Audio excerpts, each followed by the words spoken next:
What is going on, everybody? I pray that you are doing phenomenally well. So, in this video, I want to talk about setting proper expectations with your sellers.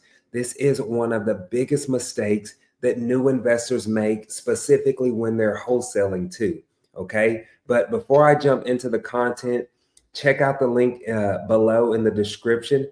I have a new wholesaling boot camp completely for free. Register, check it out. You'll get instant access on how you can transform your life through wholesaling real estate. But let's talk about setting expectations with your sellers. So I'll share a story with you. When I first got started, what I would do, I would get those properties under contract, and then I would start trying to find in buyers.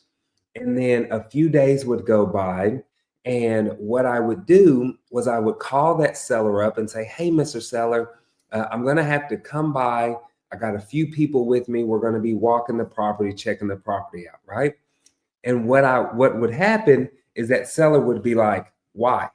Right? Because I didn't set the expectation and let him or her know that I was going to be doing that. And so you will literally be surprised what you can get away with.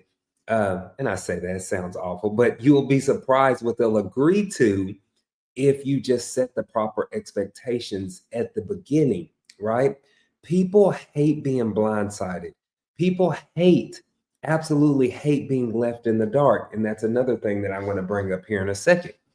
But this is how it would sound when I'm setting my expectations with the sellers. So once I have a signed purchase agreement, I would go and say, "Hey, Mr. Seller, now that we've received your signed contract back, I kind of want to share with you next steps and what to expect." So, first thing is, I'm going to actually be sending this over to the title company, and I'm going to copy you on that email. This way, the title company, if they need anything from me or you, will be on one group email. Okay. And then also another reason, just a side note, another reason that I like to copy them on that email is because when my title company responds back that they've received this contract, it's going to have all of the title company information listed in that email. So if the seller had any doubt whatsoever that this was a legitimate transaction, they're going to be able to see my national title company's information all in that email thread. Are you with me? And so this way they can always call, etc. Also, this is how they're going to receive a copy of their purchase agreement or contract, because it's going to be in that group email. But anywho, I let them know that I'm going to be sending this email. Secondly, I'm going to tell them, so while the title company is working on getting the title commitment done, I'm going to go ahead and schedule some time, Mr. Seller, to get my contractors over there, my inspectors over there to walk the property. This way, we will have everything buttoned up on our end. So as soon as they tell us that we have clear title, we can go ahead and close as quickly as possible, because I do know you want to get this done quickly, correct? You hear how I'm framing that? I'm telling them, "Oh, I know you want to get this done correctly, right? Or quickly, right?" And they're always going to respond, "Yes, I do want to get this done quickly. I don't want to drag this process out." No seller has ever told me that, right?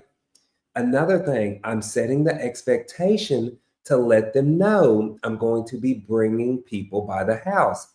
The people that I'm bringing by the house are the actual in buyers, right? They could be the in buyers. They could be a team member of the in buyer, because some in buyers don't actually walk the property. They do just send a contractor or somebody out there to walk it for them, right? So this way, your transactions go 1,000 times smoother just by simply setting that very simple expectation. If you got value out of that one nugget right there, put a fire emoji in the chat. But so many people do not let the sellers know that they're bringing people by the house. Another thing I mentioned, people do not like being left in the dark, right? So every about 2 days or 3 days, we are following up with our sellers, okay? Even if there's nothing new to report. So I'm going to call the seller and I'm going to say, hey, Mr. Seller, I'm just checking in with you. It sounds like title company is still rocking and rolling. They're getting everything done on their end.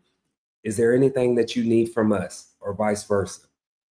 They're typically going to say no, 9 times out of 10. If they do need something or have a minor question, you can address it right there. This right here will help your close rate tremendously, okay? Because they know that you're working on the background, you're keeping things moving, that the things are just in motion, I guess you could say. I'm getting kind of lost for words there, but you get the point on what I'm trying to say, right? Like, I've talked to so many sellers who said, I was working with an investor and then I just stopped hearing from them.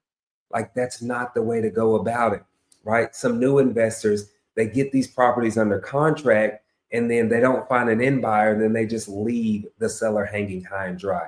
That is not what we want to do. We want to be very intentional about what we do and very, what's the word? Just have high integrity there. We don't ever want to leave a seller hanging or leave them in the dark. So make sure that you're following up with your sellers and setting expectations. All right. I will see y'all on the next one. Excuse me, I'm just getting tongue twisted today. Y'all have a blessed one.